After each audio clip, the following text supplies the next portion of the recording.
Muy buenas tardes a todos. La Universidad Popular Carmen de Michelena os da la bienvenida y os agradece vuestra compañía para escuchar con nosotros la conferencia de esta tarde, que lleva por título La desamortización en España. Como nos ha comentado el ponente en su reseña, la desamortización no es un suceso que se desarrollara de la noche a la mañana, de golpe y porrazo, sino que fue un proceso lento de cambios profundos que se produjeron en España y se iniciaron a finales del siglo XVIII. Para resumir mucho hasta el absurdo, consistió en un proceso de expropiaciones forzosas y su posterior puesta en el mercado de unos bienes que hasta entonces se encontraban en su gran mayoría en manos de la Iglesia.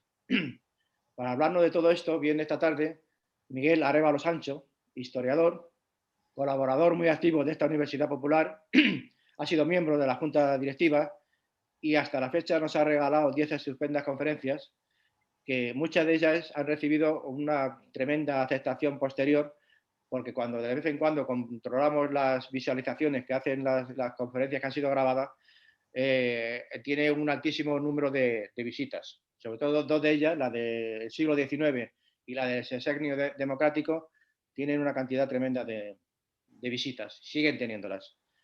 Entonces, amigo Miguel, cuando quieras, tienes la palabra. Voy a silenciar. Bueno, pues empiezo dando las gracias, Eloy, gracias también a la Universidad Popular por abrir esta ventana. Vamos a tratar un tema que la desamortización en España, que Vicent Vivens decía que el siglo XX y naturalmente el siglo XXI, muchos aspectos del siglo se explican por la desamortización, sobre todo aquellos aspectos de tipo socioeconómico. Bien, yo quería que nos fijásemos en dos cosas de esta presentación. La desamortización en España. Pongo en España, lógicamente, porque es de lo que vamos a hablar, pero no sé si alguien piensa que es un acontecimiento solamente y exclusivamente de España. La primera gran desamortización que se produce con la reforma luterana. La reforma que inicia Lutero, como sabéis, le lleva a ello, entre otras cosas, aparte de sus dudas que tiene desde hace tiempo, su viaje a Roma, cuando ve en lo que se gasta y cómo se gasta y cómo se despilfarra el dinero que fluye al Vaticano desde todos los puntos de Europa.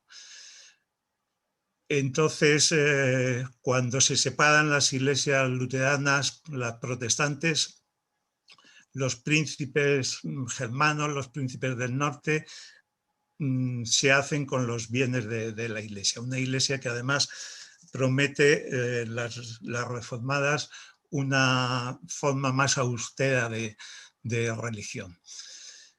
El otro punto, y después, lógicamente, vienen las desamortizaciones de la Revolución Francesa y a continuación la de esos países donde se producen revoluciones liberales influidos por la Revolución Francesa.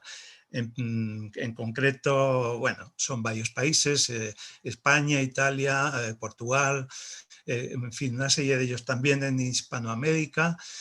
Y en realidad habría que decir que en todos aquellos países donde la Iglesia Católica ha alcanzado esos grados tremendos de poder y de riqueza. El otro punto es, me gustaría que os fijáis en las fechas. Pasa lo mismo, ¿no? No sé si muchas veces al unir desamortización a Mendizábal se piensa en un suceso muy concreto en el tiempo. Sin embargo, como vemos, son 150 años del proceso. Es verdad que hay, sobre todo un historiador, Tomás y Valiente, bueno, un estudioso como es Tomás y Valiente, que lo reduce un poco porque él, basándose en una definición de desamortización un poco estrecha, reduce el tiempo, pero aún así, para él, la primera desamortización será la de Godoy y aún así estaríamos hablando de casi 130 años. Así que es un proceso, como digo, muy largo y extenso. En medio, como veis, tenemos todo el siglo XIX. Todos sabéis que el siglo XIX español es un modelo de siglo convulso, de siglo para un lado, para el otro. Por lo tanto, es todo un largo proceso muy complicado, porque vienen unos, desamortizan, vienen otros, eliminan la desamortización, se vuelve a dar. Bien, si vamos a hablar de desamortización, deberíamos de hablar primero, dejar bien claro lo que es amortización, sobre todo en el lenguaje, en el pensamiento de esas épocas. Hoy tiene otro sentido principal. Bien, pues amortización era la acumulación de bienes en las llamadas manos muertas, y tales eran aquellas instituciones que acumulaban propiedades que no se podían ni enajenar ni fraccionar y que generalmente estaban exentas de impuestos. Estas instituciones eran la Iglesia, las órdenes religiosas, la nobleza, la corona y tal. Y hay dos formas jurídicas que son muy parecidas, amortización y vinculación. Ambas llevan la imposibilidad de división y de venta. La diferencia es que en la amortización el titular es una persona individual, mientras que, en la amortización es una persona, un titular colectivo, mientras que en la vinculación el titular es un individuo. Por eso la vinculación es la forma que usa la nobleza a través de sus mayorazgos, mientras que la amortización la usan pues, la Iglesia fundamentalmente, pero también las órdenes religiosas, la corona y tal. Ambas formas le daban sentido y sustentaban la propiedad de la tierra en el antiguo régimen. Por lo tanto, desamortización es deshacer esa amortización, es decir, deshacer esas trabas jurídicas que impedían que todas esas tierras se pudieran entrar en el mercado. Así que desamortización sería la incautación o nacionalización por parte del Estado de los bienes de las instituciones manos muertas para introducirlas en el mercado, generalmente a través de la subasta pública, y también introducirlas en el fisco, por supuesto, en el sistema fiscal, vamos. Aunque sean prácticamente las mismas, también se hace la desamortización y se hace la desvinculación. En fin, la desvinculación no vamos a entrar en ella. Una diferencia fundamental es que en la desvinculación no se les quita las propiedades, es decir, la nobleza, al ser el titular de un individuo, no se les quita, puesto que una condición fija e importantísima de la propiedad liberal era que fuera una sola persona. Entonces a ellos, al ser un solo titular, no se les quitó. Bien, pues las leyes y toda la legislación que la hizo posible, que lo permitió, tenía preocupaciones de distinto signo, que procuraban una serie de cosas. Por un lado estaba la necesaria adaptación al sistema liberal. Entonces hay preocupaciones ideológicas, necesitan crear una propiedad libre, plena, individual, coherente con el sistema liberal que están instalando. Y jurídica, porque necesitan pues, ponerlo, esos bienes, dejarlos en el mercado libre. Y por otro lado, intentan fortalecer ese Estado liberal que están haciendo y que, como todo lo que nace muy débil. Entonces, tienen problemas de Hacienda, hay una deuda tremenda que es perpetua en todo el siglo y hoy diríamos que también es así. O sea que Así que intentan paliar el problema de la deuda y aumentar la recaudación del Estado. Por otro lado, económica, para elevar la población, elevar la producción. La población está creciendo ya en el siglo XVIII, fue un crecimiento sostenido, en el XVII había sido más valle, el XVIII fue un aumento sostenido y el XIX fue un aumento constante y más importante. Entonces esa población en aumento necesitaba comer y por lo tanto se necesitaba elevar la producción. Contener los precios porque al haber más demanda estaban subiendo los precios, incrementar la renta nacional y la riqueza individual de los propietarios. Y luego intereses políticos porque les interesaba crear un cuerpo social favorable al nuevo sistema. En un país como el nuestro y como eran todos entonces, muy de los pueblos, los cambios entran despacio. Entonces, el entrar en el sistema liberal costaba. Y entonces era necesario hacer algo para crearse un cuerpo social favorable. Bien, y además decir que además la desamortización es un capítulo de una reforma que la Iglesia no quiso intentar. Es decir, que desde tiempos atrás se está hablando ya de una Iglesia que necesita, que está sobredimensionada, que no se adapta a los principios de una sociedad liberal, que además la orientación de la economía no les gusta, no va con ellos, no les favorece. Así que hay una permanente hostilidad doctrinal hacia el liberalismo y al proyecto que eso suponía secularizador. Con lo cual se intentó una reforma de la Iglesia que se basaba en principio en una reforma, luego se pensó en una reforma con una cierta supresión de la Iglesia, es decir, de disminución de su tamaño, y al final, en vista del fracaso, se fue directamente a la supresión. No vieron otra forma. Yo quería empezar también por dar unas notas sobre el patrimonio de la Iglesia, ya que, como digo, la Iglesia siempre, desde entonces, lleva hablando de robo y expolio continuamente. Entonces, creo que viene bien saber algo de por qué se dan estas circunstancias. Bueno, pues era incalculable. Hoy en día también, en fin, vamos a hablar del momento que hablamos. Según el catastro Ensenada, la Iglesia tenía en Castilla el 14,7% de la superficie y obtenía el 24,1% del producto. Eso lo obtenía porque además tenía las mejores, no por trabajar mejor, sino porque tenían las mejores fincas. El Papa, eso es una nota un poco aparte si se quiere, pero tenía sus privilegios, hacían que la Iglesia le entregase, pues en el 1799, nada menos que 53 millones de reales.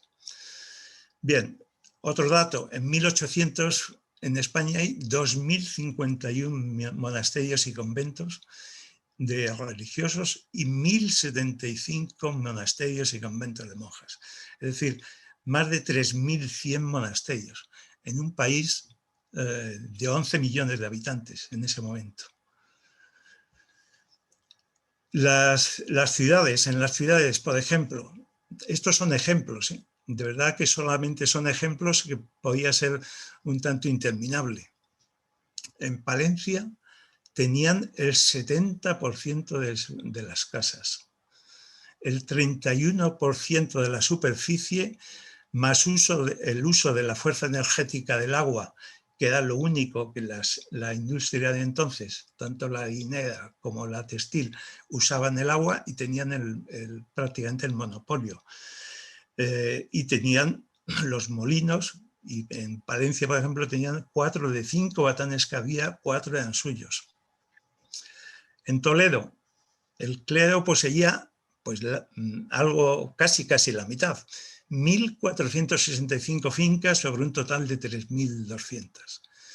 En Cuenca poseía el 57% del suelo urbano.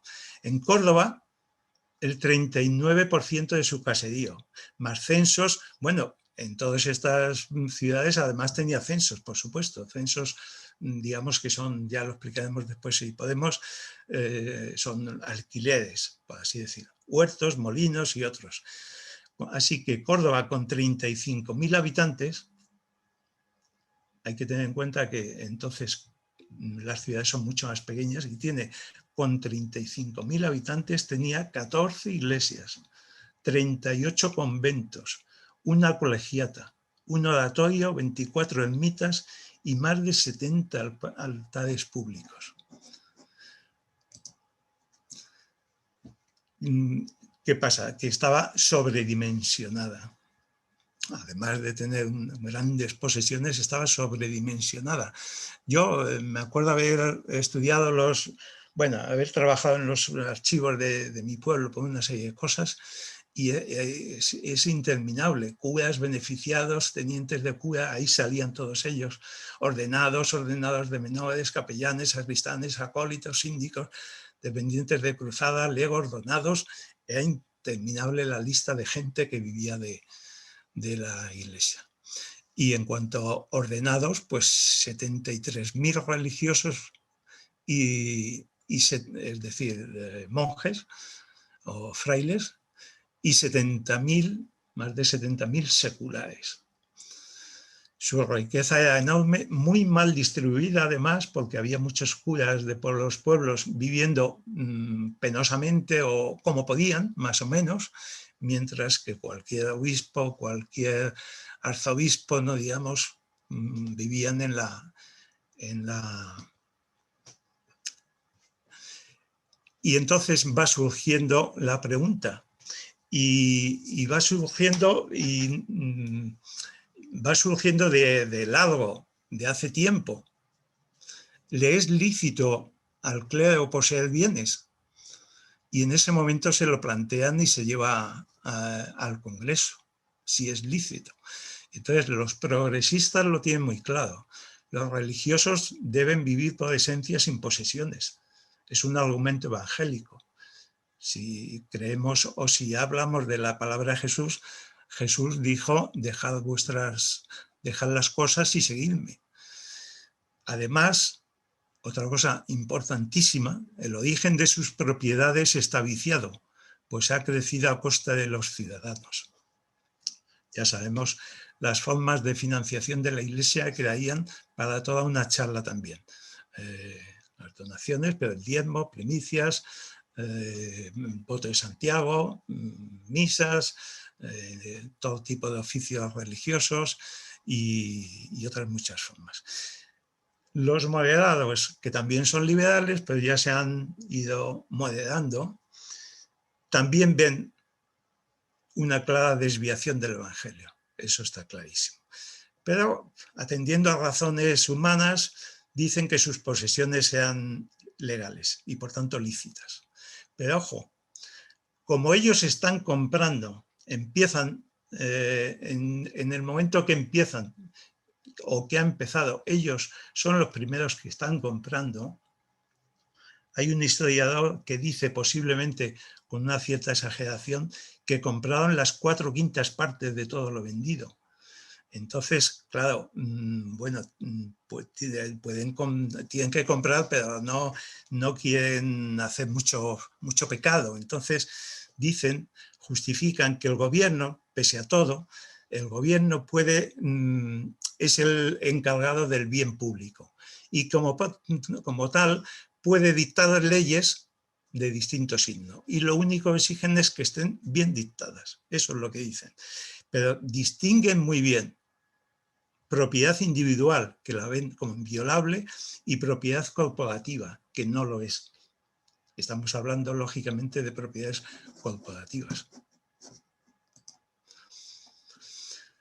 Bueno, hay aquí unas notas sobre la desamortización eclesiástica por lo mismo, porque cuando se habla de eso, pues hay que decir que la Iglesia siempre de esos años fue absolutamente partidaria del absolutismo y trabajó por volver al absolutismo, que es donde se veían cómodos. Y de hecho muchos eclesiásticos terminaron en los ejércitos carlistas, y además su vocerío por todo el territorio nacional le dio evidentemente fuerzas al carlismo.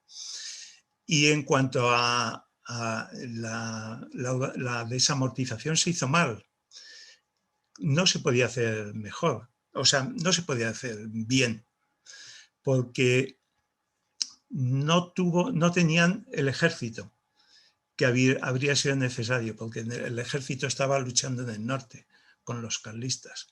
El ejército, cuando en el 1766-67 se toman las propiedades de los jesuitas, cuando se les expulsa, participa el ejército, lo hace el ejército y no hay ni un solo problema, ni en la exclaustración y traslado, ni en la incautación de sus bienes. Aquí no tienen el ejército, con lo cual se hace muchísimo más complicado. Pero además la Iglesia la Iglesia, ahí ya no se puede hablar de la Iglesia como tal, sino los eclesiásticos, los religiosos y religiosas, que ellas, por cierto, fueron también incordiadas muchísimo. Pues cuando se iba a hacer el tema, cuando veían que se iba a hacer la desamortización, empezaron a vender fincas y casas a personas de su confianza, muchas para sacarle el dinero y otras muchas pensando en después recuperarlas. A disponer del grano almacenado. Con todas esas posesiones, la cantidad de grano que tenían era enorme, se acababa de terminar una cosecha. Tenían los almacenes a tope, pues dispusieron de ello, lo vendieron, hicieron todo lo que quisieron. Vendieron todo lo que podían vender. Hay que ver todo lo que había en los monasterios y conventos, desde obras de arte, desde cálices, desde objetos preciosos y tal, y intentaron vender todo lo que quisieran. Muchos años más tarde, por lo menos que yo recuerde, hubo dos sitios donde, uno me parece fue Poblet, pero no estoy muy seguro, donde se descubrió un tabique que se había hecho para ocultar un montón de bienes, un montón de objetos artísticos. Y luego, sobre todo, un daño que hicieron, eso todavía todo lo anterior, puedes hasta intentar entenderlo, porque ellos supongo que estarían viendo que les quitan lo que ellos llamarían sus propiedades. Pero después hay otras que son actos vindicativos, no tiene otro sentido, que es destruir y ocultar los registros de propiedad, los contratos de arrendamiento, los archivos, perder las llaves, con lo cual muchos edificios no se podían cerrar y tenían que, como no estaba el ejército, pues fueron saqueados. Y en cuanto a los contratos, os podéis imaginar, cuando se hace el Estado cargo de todo ello, tiene que empezar a hacer inventarios, no sabe lo que hay, no sabe qué se tiene alquilado, qué no se tiene alquilado, en qué situación están las fincas. Un desastre, un desastre. Pues estaba todo tirado. Fue el momento para hacer un expolio. Hubo montones de casas de exposiciones extranjeras que mandaron a sus agentes para comprar todo tipo de obras de arte. Zurbarán es uno de los beneficiados, porque Zurbarán tiene la fama que tiene hoy en día gracias a esa época. Bien, ¿qué bienes se desamortizaron? Pues hay muchas formas de clasificarlos, en fin, ahí he puesto unos bienes inmuebles, bienes muebles y de derechos. Bienes muebles le he dado ahí otro tono porque casi no me da tiempo para, no sé si voy a poder hablar de todo lo demás, pero en fin, de bienes muebles lo voy a dejar un poco porque ahí entrarían, por ejemplo, las obras de arte, las bibliotecas, los objetos artísticos de grandísimo valor. Y bueno, entonces en ello no sé si en alguna pregunta podrá salir, pero de momento pues lo dejaré un poco. Y entonces una clasificación también típica sería bienes rústicos, urbanos y los censos y foros o los derechos. En los rústicos pues hay todo tipo de cosas, edificios religiosos. Bueno, los bienes rústicos, sobre todo la iglesia regular es lo que más tenía, era donde tenía la mayor parte de sus riquezas. Eran edificios religiosos, hornos, batanes, molinos, dehesas y después en la desamortización civil, montes y tierras comunales. La desamortización civil, espero que nos dé tiempo a hablar de ella porque es muy importante. En cuanto a los bienes urbanos, pues lo mismo, edificios religiosos, casas vivienda, casas huerta, almacenes, edificios industriales, mesones, locales para tienda, los servicios de la beneficencia, los servicios hospitalarios, en fin, son innumerables también. Y los censos y foros son los derechos que proporcionaban esas propiedades. Hay tres tipos de censos principales: consignativo, enfitéutico y el reservativo. Yo le he puesto ahí, permitiéndome una simplificación, el consignativo, para entendernos, era una especie de hipoteca, es decir, te daban una cantidad y tú a cambio ponías una finca, un edificio, algo como aval que quedaba hipotecado. El enfitéutico era una especie de alquiler. Te dejaban una finca para que la trabajases y te comprometías a todos los años a hacer un pago, un censo enfitéutico. Y el reservativo era una venta totalmente. Nada más que se hacía de esa manera. Se vendía un edificio, una finca, y a través de un censo el que lo compraba se obligaba a todos los años pagarle una cantidad. Era de tal forma que el censo era una figura crediticia esencial. Como habéis visto, en el fondo es un crédito, son la forma de hacer el crédito, que es esencial para una cierta vida con una pequeña complejidad ya. Y con ello se eludía el tema de la usura, que como sabemos siempre en esos tiempos era un tema escabroso.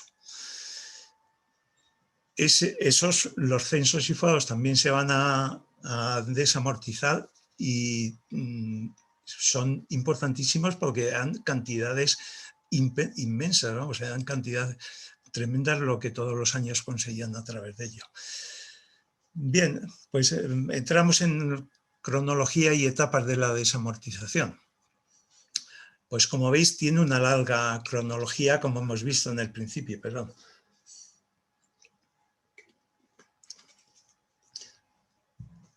Así que ya en 1766, con las colonizaciones, la famosa de Sierra Morena que todos conocemos, más otra importante también, la del Valle del Guadalquivir, y otras media docena de ellas que se hicieron, todas ellas se hicieron a base de terrenos amortizados.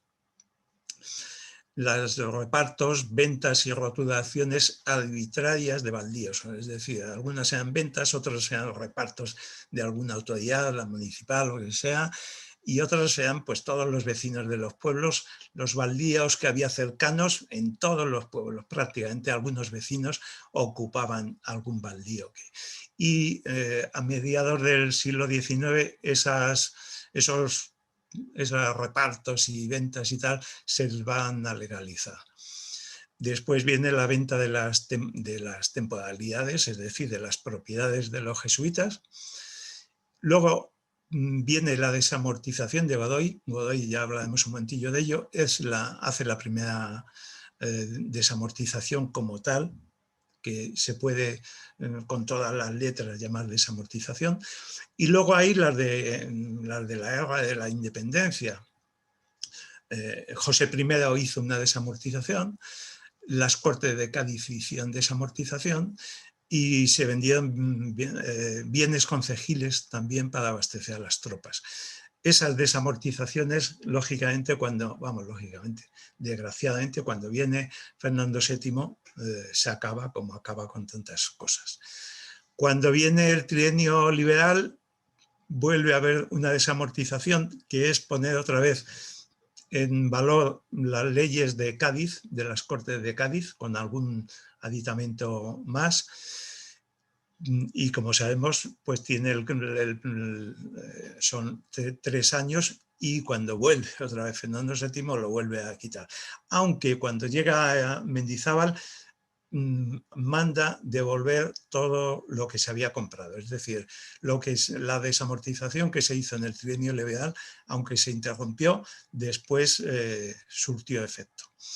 Y por último, las dos más importantes y más conocidas, y en fin, la eclesiástica de Mendizábal y Espartero, y después la de Madoz, que abarca ya hasta el año 1924 y que por lo tanto tiene un largo y interrumpido trayecto. Ya iremos viéndolo. Bien, en la Ilustración en el siglo XIX, el XVIII, los ilustrados tienen claros ya dos cosas. Se están preguntando la licitud de la Iglesia de tener todos esos bienes, pero además, con su sentido práctico, están viendo los problemas que eso trae. Y además están pensando, viendo la pobreza del suelo español, de la producción española agrícola, están pensando en una ley agraria y le dan vueltas. A través de ello surge el expediente de ley agraria, que sería la base de la futura ley agraria. Pero, bueno, como sabemos, los ilustrados son hombres de teoría, no son hombres desgraciadamente, no eran hombres prácticos, y no llevaron a la práctica lo que pensaban. Sin embargo, lo tenían muy claro, ¿ya? Florida Blanca los ponía: tales bienes se sustraen a los tributos, porque todos los bienes de las manos muertas, todo lo amortizado, no pagaba tributos. Ya lo hemos dicho, así no estaba en el mercado y no pagaba tributos. O sea, con perjuicio para el Estado y para los demás vasallos, porque además al ir aumentando, cada vez iba aumentando más los bienes amortizados de la Iglesia, pues cada vez quedaba menos gente para pagar los impuestos. Los impuestos normalmente subían, pero además eran menos vasallos a pagar, menos pecheros. O sea que tenían claro que se oponía al bien de la agricultura. Sobre ellos escribió Campomanes, e inmediatamente la Iglesia le metió al índice. Cuando escribe Jovellanos también, inmediatamente se le mete también al índice. Jovellanos y Olavide tenían una idea parecida, aunque Olavide solo habla de baldíos. En la desamortización civil él no estaba muy de acuerdo. Desgraciadamente, Jovellanos tendrá más influencia en la desamortización que se hizo, menos que Olavide, que era un plan mucho más sistemático y mucho más planificado, está más acorde. Bien, pues la desamortización de Godoy. Godoy ya le da 3 características que van a tener todas las demás desamortizaciones. Es decir, apropiación por parte del Estado de esos bienes, la venta en pública subasta y la asignación del importe a la amortización de la deuda. Ese es el pensamiento de todas. La amortización de la deuda, ese es el pensamiento, aunque en otros momentos se varía. ¿Y qué desamortiza Godoy? Pues colegios mayores que tenían sus posesiones, las temporalidades que todavía quedaban de los jesuitas, hospitales, hospicios, casas de misericordia, cofradías, todas estas instituciones tenían una serie de bienes. Y luego consigue del Papa, de Pío VII, el séptimo eclesiástico. Ojo, con compensación a la Iglesia del 3%. Y además, Pío VII se lo concede porque está interesado en que se mantenga una monarquía absoluta. Se lo da en 1806, en 1808 vienen los franceses, así que del séptimo eclesiástico se perdió, se voló, no tuvo eficacia ninguna. Y estamos llegando con todo ello a la crisis del antiguo régimen que he puesto ahí y vamos a ver cómo la burguesía que es la que está montando su revolución liberal, pues coincide, converge con los intereses de la hacienda pública, porque la burguesía es la que tenía los vales de la deuda. Así que convergen sus intereses con la hacienda pública. Cuando se monte el Estado liberal, esa convergencia se va a hacer identidad prácticamente. Así que tenemos un siglo XIX que es el siglo liberal. Bien, y Mendizábal. Pues cuando llega al poder Mendizábal, María Cristina le pone, porque no tiene más solución, porque María Cristina no está por darle el poder a los progresistas ni mucho menos, pero tenía las esperanzas puestas en él. Había triunfado en Londres, había hecho con el comercio, había hecho una gran fortuna y era un hombre de éxito, y entonces había unas esperanzas casi míticas, pero no tenía medios, no tenía dinero, la deuda y el conflicto bélico se llevaba mucho dinero, y entonces él se propuso avanzar con 4 premisas fundamentales: restablecer la confianza de los liberales sublevados, reformando el Estatuto Real del 34, que no daba no cumplía todas las esperanzas de todo el cuerpo liberal, dar un fuerte impulso al conflicto y terminarlo en 6 meses, y ya en paz restablecer la hacienda, aliviar la deuda y acudir otra vez al crédito exterior, pero ya en buenas condiciones. Y luego, después, intentaría hacer una reforma tributaria que no se llegó ni a esbozar, no llegó a esa. ¿Qué pasó? Que el conflicto se alargó. De los 6 meses se convirtieron en varios años, como sabemos. Y entonces, pues no, todo eso falló una pieza y todo se hundió. Cuando llega Mendizábal ya hay varias cosas que se han hecho. El conde de Toledano ya ha ido haciendo una serie de cosas. Se extinguen las órdenes religiosas y se nacionaliza su patrimonio. Entonces, un decreto del 34 suprime la Inquisición, que la había vuelto a traer Fernando VII disfrazada de juntas de fe. Suprime otra vez la Compañía de Jesús, que la había vuelto a traer también, y suprime los conventos y monasterios con menos de 12 profesos. Y también los de aquellos que tienen profesos que han abandonado y se han ido al ejército carlista.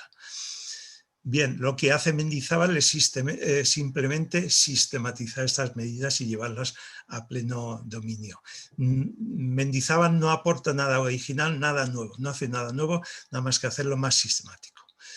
En un decreto se ponen a la venta todos los bienes de las instituciones ya suprimidas, y suprime además ya todos los conventos y monasterios del clero regular. La venta se tiene que hacer por subasta pública, que lo pide el interesado, el pago en títulos de deuda a valor nominal o en metálico, por eso estaba muy interesada la burguesía, la finca quedaba hipotecada y se daba una pensión a los exclaustrados, incluso un asilo para mayores de 60 años. No creo que se hicieran muchos, eso también es verdad. Se recomendaba la parcelación porque había fincas enormes.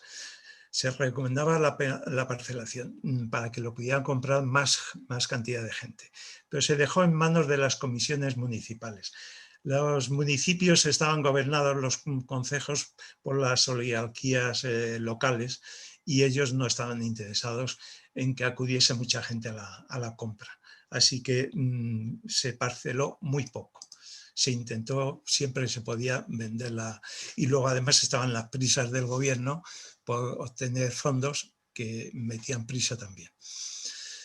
Después, en el 37, viene otra vez Mendizábal, como sabemos, estuvo muy poco, estuvo escasamente 3 años y en tres partes, en 3 momentos, casi seguidos, eso sí. En el segundo periodo suprime ya todos los conventos y monasterios de religiosas, suprime los diezmos y declara como nacionales también, es decir, desamortiza también los bienes del clero secular, es decir, los curas. Vamos.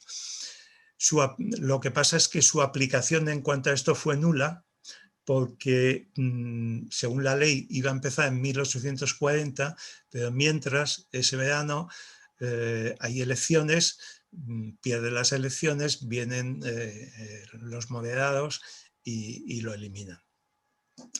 Así que, como nota a decir de Mendizábal, es que lo que sí hace él ya es que se olvida de la reforma agraria. Ya no, su intento, que es él está defendiendo los intereses de la burguesía, desde luego ya no van por nada de ningún tipo de reforma agraria. Hay una curiosa alternativa progresista. Digo curiosa porque no se conoce demasiado, pero era lo que llamamos la alternativa progresista. Álvaro Flórez Estrada era un diputado del ala más radical de los progresistas que hizo oposición a la desamortización, pero no porque estuviese en contra de ella, sino por el sistema. Y decía, el Estado cumple, no necesitamos vender todo y coger dinero para pagar la deuda. Cumple si pagamos los intereses. Vamos pagando los intereses y no nos planteamos más problemas. ¿Cómo lo hacemos? Pues arrendando todas las fincas por el medio de enfiteusis, censos enfiteuticos. El Estado conservaba la propiedad y se tenía una renta todos los años con los que pagar intereses. Tenía un problema y es que eso exigía una gran burocracia, un gran trabajo, pero ojo, también fue muy difícil cómo se hizo y cuando se desamortizó y el Estado fue dueño de todas esas tierras hasta que se fueron vendiendo, se fueron haciendo esto. Es decir, en general siguieron el campesino que las estaba trabajando, siguió trabajándolas. Y el censo, en lugar de la Iglesia, ya se lo pagaba el Estado, lógicamente. Y hasta el año 50 esos ingresos fueron los más importantes de la desamortización. Así que la verdad es que fue una pena no intentarlo. Es ciencia ficción ahora saber qué habría pasado, pero desde luego las intenciones eran mucho más loables. Siempre se dice la desamortización de Mendizábal y Espartero, porque le han eliminado lo de las leyes del clero secular que afectaban al clero secular, pero en el 40, en el 41, sin embargo, llega Espartero, que se queda como regente del reino. Y entonces Espartero vuelve a poner en las leyes de Mendizábal sobre el clero secular, las vuelve a poner en circulación. Entonces, bueno, las formas de pago, no vamos a entrar en ellos. La ley de Espartero estuvo vigente 3 años, durante los cuales se vendió muchísimo, mucho. Y ahí empezamos ya un poco también el baile. Viene Narváez y la cancela en el 54, negocia con Roma la suspensión a cambio de que la Santa Sede apruebe las compras ya hechas. Así que en el 45 se entregaba a la Iglesia lo no vendido y se daba una nueva ley de dotación del culto y clero. Y en el 81 se firmaba con el Vaticano el concordato. Hay que hacer mucha mención de que a partir de entonces el Estado, cuando la Iglesia habla de expolio, nunca habla de que a partir de ahí, desde esas fechas, el Estado está pagando a la Iglesia, el culto y clero. Y eso hoy en día permanece. Así que, bien, deberían de pensar un poquillo en eso. Y además, en el concordato lo que consigue la Iglesia es que vuelve a tener capacidad para comprar, para adquirir, por todas las formas que tiene, a adquirir bienes. Le devolvían todo lo no vendido, y eso sí, le decían que tenía que vender todo en subasta pública, es decir, todo eso que se le devolvía, lo tenía que vender en subasta pública y convirtiendo su producto en títulos intransferibles de la deuda. Es decir, que de alguna manera la Iglesia convertía bienes inmuebles en bienes muebles. Y aquí hay una cosa curiosa, porque en un momento dado Isabel II suspendió el pago de esos intereses por esas ventas hasta nuevo aviso. Isabel II terminó en Francia y ahí quedó el aviso, y en 1959, que yo ya era un mocito que ya estaba por ahí incordiando, pues mira por dónde se acuerdan y dicen que ustedes nos deben. Y en los presupuestos de 1960 se les entregó títulos por valor de 300 millones de pesetas al 4% de interés. Y entramos en Madoz, no sé cómo voy de tiempo, ya muy justo. Bueno, Madoz lo que da es una ley general de desamortización, la famosa ley general de desamortización del 1 de mayo de 1855. Ahí viene cómo va delineando todas aquellas instituciones que se ven afectadas, que prácticamente son todas, y de tal forma que a partir de ese momento se eliminan toda la legislación anterior y queda como ley de desamortización la de Madoz del 1 de mayo. Se declaran en venta todos los bienes del clero. En ese momento Isabel II pues ya está gobernando y tiene miedo. No quiere, se niega a firmar ese decreto porque temía por su alma, el quitarle las cosas a la Iglesia. Y además contradecía el concordato, de alguna manera sí, porque Madoz no lo denunció, que es lo que tenía que haber hecho, no lo denunció. Así que de alguna manera es verdad que contradecía el concordato. Pero en fin, fue convencida por Espartero y O'Donnell, que le plantearon o Francia o al infierno. Y se ve que pese a lo que le dijera su patrocinio, se ve que tenía más miedo a perder el sillón, que decíamos, que irse a Francia que al infierno. Así que se llevó a cabo y se comprometió entonces el Estado a emitir a favor del clero títulos intransferibles de la deuda al 3% por un valor equivalente al producto total de las ventas, dedicándose los intereses del mismo, se supone, a cubrir los presupuestos del culto y clero. Cuando después se desamorticen las posesiones de los ayuntamientos, a estos solamente les van a dar el 80%. Dimite Espartero, O'Donnell suspende esas ventas y a continuación inmediatamente viene Narváez y suprime toda la ley. 2 años más tarde vuelve O'Donnell y la restablece, aunque no lo de la Iglesia. Y entonces, a partir de ahí, queda la desamortización de los bienes concejiles. Perdón. Bien, los bienes concejiles, es decir, los bienes que tenían los concejos, pues se pueden dividir en 3 grupos. Unos, los comunales, es decir, los que tenían de uso común, los vecinos del pueblo, que eran prados, bosques, montes.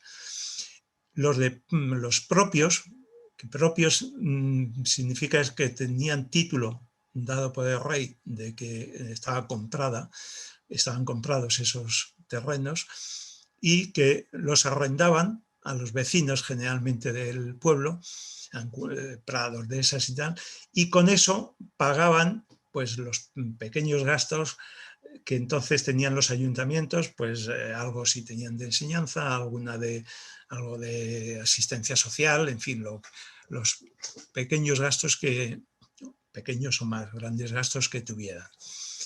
Y luego los baldíos, que también eran de uso común y generalmente eran de uso ganadero. Y aquí quería meter lo de cuando se aprueba la ley de Madoz.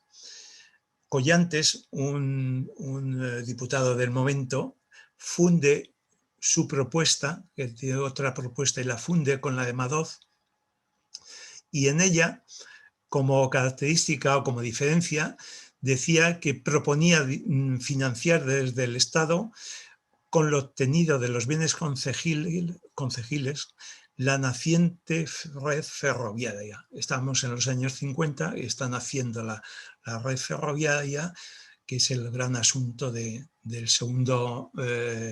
la segunda mitad del siglo. Pero, amigos, los intereses de los capitalistas, ni nacionales ni extranjeros, desde luego no iban por ahí. Así que votaron contra ello, pese a dar el sí a la ley Madoz, pero no a la financiación de la red ferroviaria, puesto que estaban interesados en invertir y no querían que el Estado lo hiciera, no querían que el Estado metiera las manos. Lo que sí hizo la desamortización civil, la desamortización de los bienes concejiles, de los concejos, dio origen a una mayor parcelación, porque eran parcelas en principio eran más pequeñas y bueno, ahí se hizo una mayor parcelación porque estaban más interesados todos los vecinos. Y eso dio lugar a que accedieran a las compras pues pequeños y medianos labradores. Pequeños que algunos con ellos pasaron a ser medianos y medianos que algunos pasaron a ser acomodados. Y hay que decir que desde el punto de vista de la historia social eso tiene mucha importancia, porque siempre decimos y se dirá que el principal beneficiario de las desamortizaciones era la burguesía, que es la que la hizo, pero nos olvidamos que toda esa cantidad de pequeños y medianos labradores, para ellos, aunque el montante total no fuese muy importante, para ellos para su economía individual sí que era muy importante y fueron muchos miles. Bien, esta desamortización es muy larga y se extiende hasta el 24, cuando el Estatuto Municipal de Calvo Sotelo lo suprime ya definitivamente. La desamortización de censos, pues como hemos dicho, una vez que el Estado pasa a ser el propietario, lógicamente esos censos pasan a poder del Estado. Entonces su interés es venderlos también, desamortizarlos. Y lo que piensa en principio es que sea el mismo campesino, el mismo labrador que está pagando esos censos que los redima, que los compre. Lo que pasa que, y si no lo hacía, se llevarían a la subasta pública. Pero como era un negocio muy importante, aunque eso era la teoría, en la práctica no fue así, porque en la práctica, ¿qué hicieron? Pues que había que entregar un capital para comprarlos, para redimirlos, había que entregar un capital equivalente a 33 años de renta, es decir, 3% del valor. Poco después incluso lo reducen al 1,5, con lo cual el capital que tenían que pagar equivalía a 66 veces el censo, con lo cual no había forma. Además, tenían que pagar en títulos de deuda con valor ya del mercado. A la burguesía le permitían con valor nominal, ahora dicen que tiene que ser con valor del mercado, y además solamente en 4 años, con lo cual es un fracaso. La desamortización de censos redimidos es un fracaso. Así que fue muy lenta, muy reducida, y no se consiguió ese objetivo, que ya digo que en el fondo no lo perseguían, porque lo que querían era la subasta. Y por la subasta sí se redimió, sí se vendió mucho, claro, efectivamente. Eso hasta 1855, porque desde ahí ya la burguesía ya tiene otros negocios, ya han surgido los negocios bancarios, los negocios de la red ferroviaria, las navales, las minas, y ya no está tan interesada en los censos agrícolas. Entonces suavizan las condiciones y ya se generaliza el que sea el campesino el que compre los censos y se convierta en propietario pleno de la propiedad. Bien, así que, como digo, si antes eran especuladores, burguesía, rentistas, burguesía urbana incluso, propietarios, labradores y otros, ahora pasan a ser los campesinos y labradores de ellos. En Galicia estuvo mucha importancia y la tiene, la conserva, claro, porque Galicia prácticamente toda se movía por los foros, que allí se llamaban, los censos se llamaban foros. Y como además eran propiedades pequeñas, la mayoría los compraron y se hicieron propietarios plenos de sus tierras. Bien, aquí hay un plano pequeño sobre la desamortización de Mendizábal y Espartero. No nos vamos a detener. Esta es la de Madoz. Como veis, la zona centro coinciden los dos, pero bueno, no, repito, no nos entretenemos porque estamos llegando a un momento ya tardío y nos faltan un par de cosas importantes. La desamortización urbana. Pues es importante porque supone el 20 entre el 20 y el 30 del total de las ventas. Pero además hay que tener en cuenta que en la desamortización urbana se ve mucho más, mucho mejor y en mucho mayor medida los resultados de la desamortización. Porque la desamortización de los medios urbanos, que ahora vamos a hablar, supuso en diversas zonas una preindustrialización, y en las ciudades es un cambio urbanístico total. Ya lo veremos. ¿Qué se desamortizan? Pues eso, los conventos, casas, huertas, hospitales, pero se bueno, no me sale del agua, como aprovechamiento energético, las bodegas, las paneras, las tabonas, los talleres, tiendas, almacenes y tal. Al liberar todos esos propiedades, propició la expansión industrial de una floreciente industria harinera castellana. Eso sí, en detrimento de la textil, porque muchos molinos se convirtieron en modernas fábricas de harina.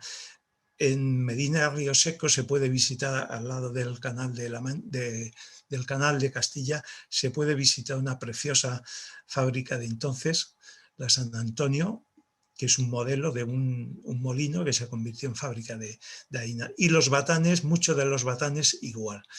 Eso sí, en detrimento, al convertirse sobre todo los batanes también en fábricas de harina, la industria textil esparcida que había se disminuyó muchísimo, efectivamente. Y hemos visto qué pasó en la ciudad. Pues que las reformas urbanísticas permiten la creación de la ciudad burguesa. Hemos visto cómo las ciudades, empezando por Madrid, las posesiones de la Iglesia son inmensas, es decir, llegan al 50, al 60, al 70. En Vigo, por ejemplo, tiene muy poca, pero en la mayoría de las ciudades de Galicia, pues tiene hasta el 80%. Claro, al desamortizar todo eso, quedan tantos terrenos libres que se produce una reformas urbanísticas que convierten otra ciudad, hacen otra ciudad totalmente. Cambia la anterior fisonomía y estructura urbana medieval y conventual con esas posesiones de la Iglesia. Como podéis comprender, la fisonomía no podía ser otra que la medieval y conventual, muy triste.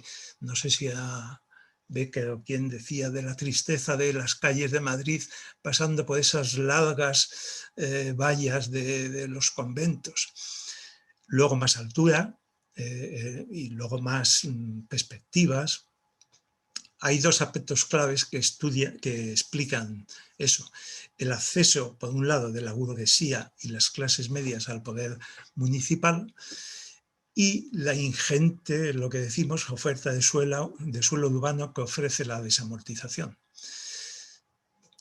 Volvemos al mismo problema, y es que las clases altas van a ser los que hagan esa política, esa nueva política urbanística, y la hacen totalmente de cara a sus intereses, que son excluyentes, lógicamente. Vamos, lógicamente, no sé si hasta dónde lógicamente. Crean con ello la ciudad burguesa. Y surge algo que no existía, que es el valor diferencial del suelo, porque ellos, lógicamente, al comprar todas esas posesiones, toda esa cantidad ingente del suelo, compran sobre todo las zonas más céntricas. Y entonces sube el valor de ese suelo.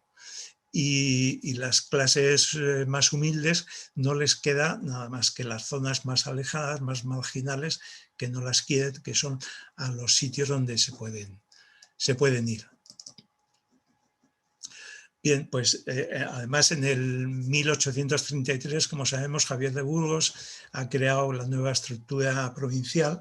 Se han creado 50 capitales de provincia que necesitan acoger servicios, y no hay edificios que los preparados para ello, nada más que precisamente pues, los edificios conventuales, los conventos y los monasterios, algunos de ellos que son los que tienen capacidad para ello.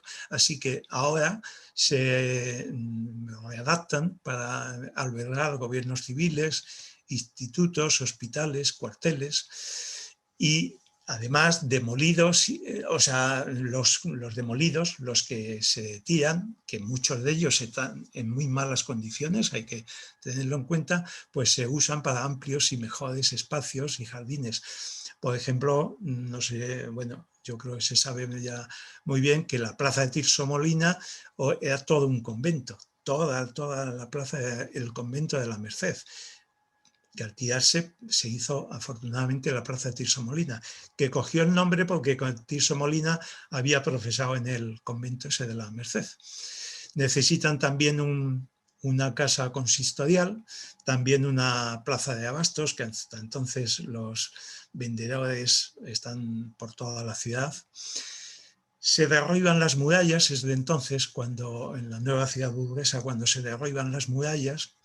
Todo eso, claro, abrió los espacios, propició paseos públicos, arbolados, y se ampliaba el suelo urbano, lo que llevó a la oposición a las clases propietarias del suelo, porque el suelo que estaba entre murallas, intramurallas, pues no se podía expandir y tenía un alto precio. Al derribarlas y ampliar el espacio, evidentemente bajó sus precios.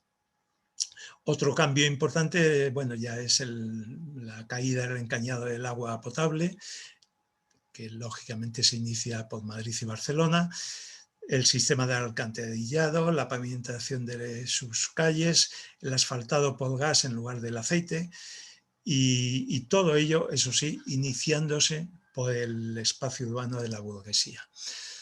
De los compradores ya no me puedo, imposible hablar prácticamente nada, decir que en total, entre 1766 y el 24, se desamortizaron 19.900.000, casi 20 millones de hectáreas, que es aproximadamente el 39% de la superficie nacional y más o menos el 50% de los cultivables. Eso nos da idea de la importancia lógica que tienen las desamortizaciones. Todo ello se dividió en 900.000 unidades de explotación, quiero decir, no es que se dividiera, es que se vendieron al final, a lo largo de todos esos largos años, hubo unas 900 unidades de explotación, con una media de más o menos de 22 hectáreas cada una. ¿Y quiénes compraron? Pues así, a grosso modo, hacendados privilegiados del antiguo régimen en las primeras desamortizaciones, los mayores hacendados rurales y los nuevos terratenientes urbanos. Esos compran en las primeras desamortizaciones y también en la de Godoy y Mendizábal. Y en la de Godoy y Mendizábal también los grandes labradores y ganaderos. Sin embargo, en la de Madoz, estos tres grupos compran más o menos un tercio, los grandes labradores y ganaderos compran otro tercio y los medianos y pequeños labradores un tercio, que no deja de tener su importancia, como hemos dicho. Así que yo solamente quería dejar ahí la desamortización hasta los años 60 del siglo pasado. No se quedó lo que los publicistas del 19 habían escrito, que eran unas teorías muy en consonancia con la Iglesia, muy confesionales, y todo eso llegó hasta los años 60 y es lo que se llevó a los libros. Son los libros en que yo mismo, por ejemplo, estudié. A partir de los años 60 o 70 se hicieron grandes estudios, se puso muy de moda estudiar la desamortización y se hicieron grandes estudios muy importantes y se sabe ahora mucho más de la desamortización. Aunque todavía es tan complejo el tema, es tan enorme, hemos dejado por ahí muchos temas, muchísimos, que todavía hay muchas cosas que estudiar y sobre todo ahora se sigue estudiando mucho y trabajando mucho y salen muchas cosas casi todos los días de grandes estudios, sobre todo de tipo local, que es donde ahora mismo, si están bien hechos, interesa también. Yo he puesto a algunos autores, sus estudios son de tipo general, todos ellos son muy importantes y son de distinto, no coinciden en todo, no son coincidentes, pero cualquiera de ellos puede servir para que cada uno estudie, lea y pueda conformarse una opinión propia y salida de sus reflexiones. Así que nada más y muchas gracias. Muchas gracias a ti, Miguel. Hay muchísimas horas de trabajo ahí detrás de lo que nos has dado. Creo que nos has dejado, como digo yo siempre, nos has aclarado alguna duda y nos has dejado otras más para que sigamos interesados en el tema. Y si me permitís ahora, abrimos el turno de palabra. Como veo ya Andrés haya levantado la mano, sabéis que levantáis la mano y cuando yo os otorgue la palabra, os podéis abrir vosotros mismos el micrófono de dos formas. O bien dando sobre el micrófono que está pintado o oprimiendo la barra espaciadora, como queráis. Andrés, cuando quieras. Sí, una de las cosas que me da a mí la sensación... ¿Me oyéis? No sé, ahora sí se te oye. Vale. Una ¿Andrés? sensación que me da a mí... Sí, estoy. Pero es que te oímos muy mal. ¿Me oís mejor ahora? Muchísimo mejor. Bien, vale, perfecto. Resuelto el problema. Una de las sensaciones que me da a mí con las amortizaciones es que la gente se cree que el terreno cultivable se aumenta, lo cual dudo mucho que se aumentara. Lo único que ha pasado es que los gobiernos se han cogido una pasta que les hacía falta, que no tenían, pero el labrador que labraba la tierra, en vez de pagarle a la iglesia, ahora le paga a la burguesía. Pero la tierra sigue labrando la misma y sigue pagando lo mismo o más. Y otra cosa que veo que nadie le echó valor es a la desamortización de los grandes latifundios, que eran de los nobles, y ahí nadie le metió mano a ese tema. Bueno, vamos a ver. En cuanto a la última parte, ya he dicho al principio que las propiedades de los nobles se desvincularon, se eliminó las trabas jurídicas para meterlas en el mercado, pero no se les quitó efectivamente, y no se les quitó porque cumplían esa ley para ellos de la propiedad, que era que fuera individual, la propiedad tenía que ser individual. Por lo tanto, al señor duque de no sé qué, pues no le quitaban su propiedad porque era del duque de no sé cuántos, y no se las quitaron, efectivamente. En cuanto a lo primero, vamos a ver si me acuerdo de todo. Sí aumentó eso está clarísimo, que aumentó la superficie cultivada. Aumentó porque se usaron baldíos, porque se desforestó alguna propiedad.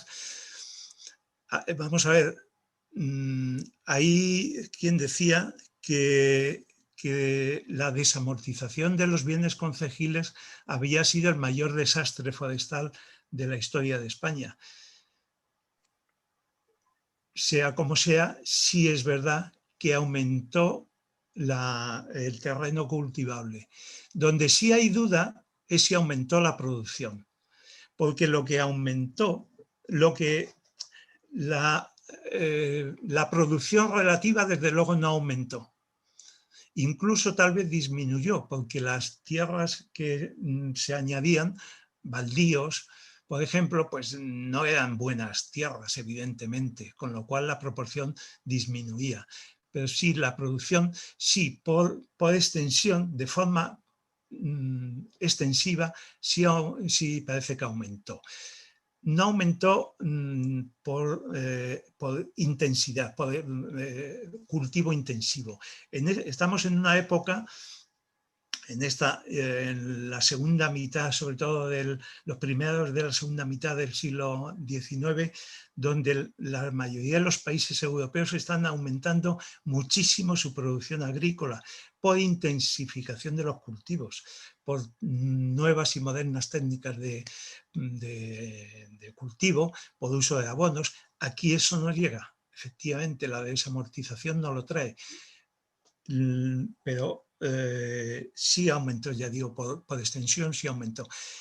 Ellos, la burguesía, lo que sí pensaba y sí deseaba era crear grandes complejos agrícolas para modernizarlos. Y parece ser que, según los estudios, a finales del 19 y en los inicios del 20, las grandes explotaciones que empezó a haber en España ya modernas tienen su origen y tienen su base en la desamortización. No sé si había algo más. Sí, pero aquí al agricultor pequeño lo único que se le repartió fue más pobreza. Fue lo que se repartió. Más pobreza. Sí, Vamos a ver, al agricultor pequeño lo que se le ha repartido, pobreza. ya he dicho que se hizo para el interés de la burguesía, desde luego, ¿no? y que fue sobre todo el gran beneficiado. Pero en la desamortización civil sí que ya hemos dicho que hubo bastantes pequeños propietarios. Los que no compraron nada, no pudieron comprar nada, fueron los jornaleros, eso sí. Pero los pequeños propietarios en la desamortización civil sí se hacen con algunas fincas y, como he dicho, para su economía eran diferencias importantes. Vale, gracias. Vicente. Gracias, Andrés. Vicente, tiene la palabra. Puedes quitarte todo el... Abrir el sonido. Buenas tardes, Miguel. Hola, Vicente, muy buenas. Muchas gracias por tu magnífica exposición. A vosotros por el trabajo. Mientras estabas haciendo toda esta exposición, me venía a la mente una reflexión que voy a hacer en voz alta y respecto de la cual me gustaría que dijeses algo si tienes opinión al respecto. Y la reflexión es la siguiente. Mientras en gran parte de Europa todo el siglo XIX se dedica a un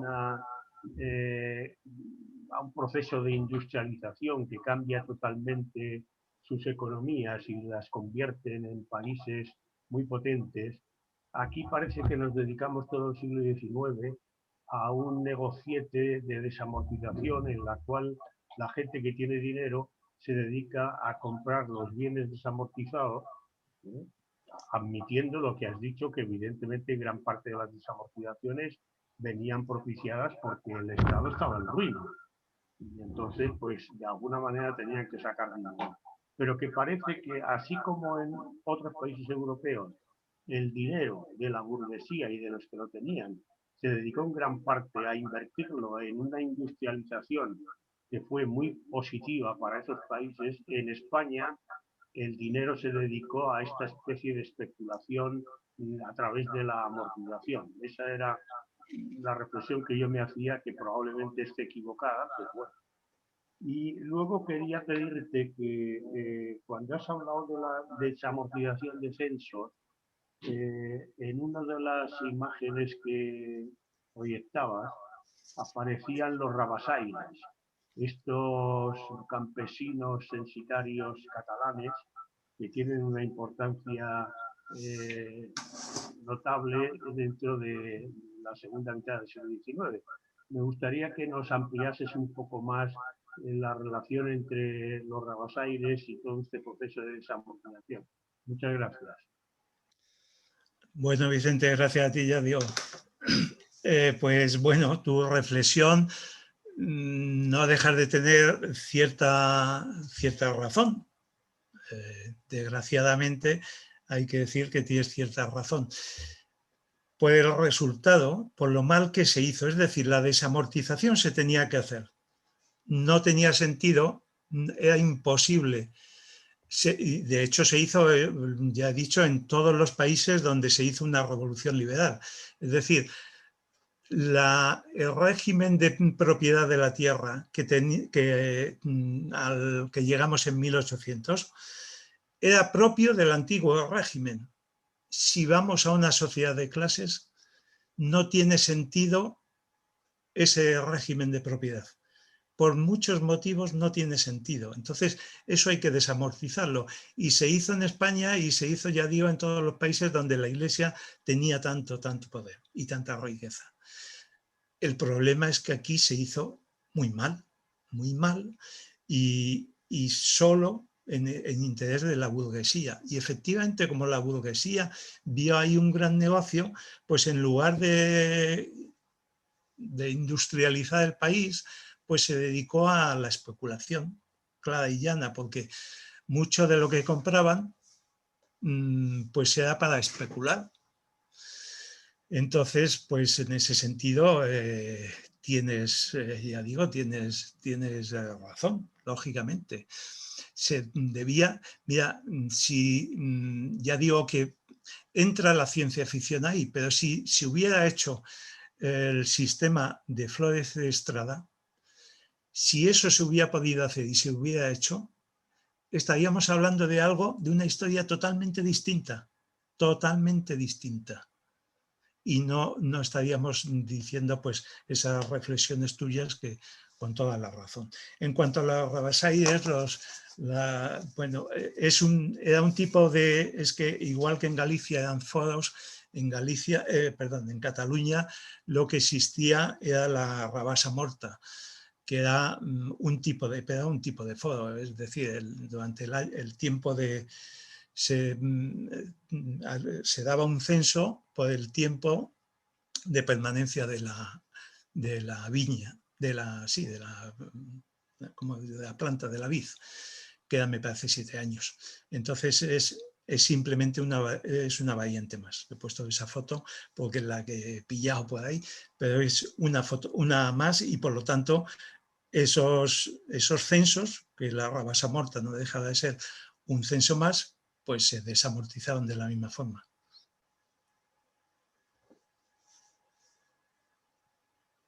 Bien, pues muchas gracias, Vicente, Miguel. Parece que no hay ninguna petición de turno de palabra más. Ajá. Si no se anima nadie.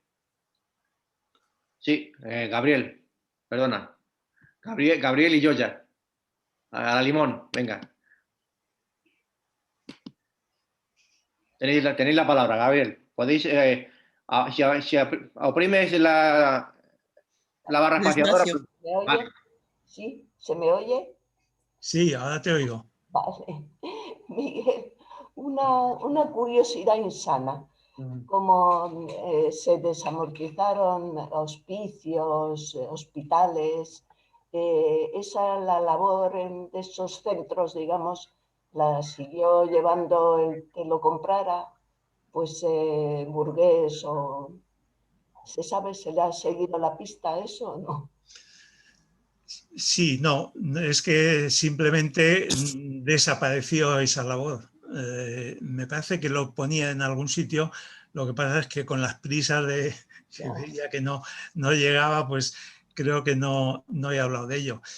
Cuando se venden todas las hospitales, beneficencias, hospicios, todo eso se vende a gente que lo compra pensando en el negocio, pensando, como decía Vicente, en sus negocios, en especular, y desaparecen todo. Con lo cual, muchos de ellos hay que decir que estaban en pésimas condiciones, porque los hospitales, por ejemplo, que llamamos los hospitales de entonces, a los hospitales se iba a morir. O sea, no es desde luego ni por asomo lo que hoy entendemos por un hospital. No te hacían servicios, ibas ahí pues a morir en algún sitio. Los hospicios, como sabemos, pues a los 5 años no llegaban ningún niño. En el primer año prácticamente morían todos. Pero bien, esa cierta asistencia social que había en el antiguo régimen, ahí desaparece porque se vende todo eso. Entonces, con el tiempo se va haciendo, el Estado liberal va conformando y haciendo su propia asistencia social, pero tarda un tiempo, porque entre otras cosas no tiene dinero, así que tarda un tiempo. Y si hacían hasta entonces esa asistencia social era mínima, era muy mínima, pues incluso esa mínima desaparece. Y durante unos años, hasta que empieza a funcionar la asistencia del Estado liberal, pues durante unos años la pobre gente que, como ahora nos pasa con el COVID, nos ha pasado, la gente que le pilló en media, pues mal, porque desapareció. No lo compraron, nadie lo compró pensando en hacer un hospital mejor, un hospicio mejor. No, eso no fue así. Gracias. Muy bien. Pues ¿algún interesado más en el turno de palabra? Pues nada, Si os parece, muchas gracias, Miguel. Nos ha encantado tu charla. Veo que te has quedado también muchas cosas en el tintero y eso es bueno. Eso es bueno porque habrá oportunidad de volver sobre algunos de los temas que me has dejado un poco sin iluminar. Y nada, muchas gracias a todos y nada. Muy bien. Hasta la próxima. Hasta la próxima. Gracias. Muchas gracias, Miguel. Muchas gracias. Un abrazo para todos. Muchas gracias. Adiós. Muchas gracias. Gracias, Miguel. Muchas gracias. Hasta luego. Muchas gracias.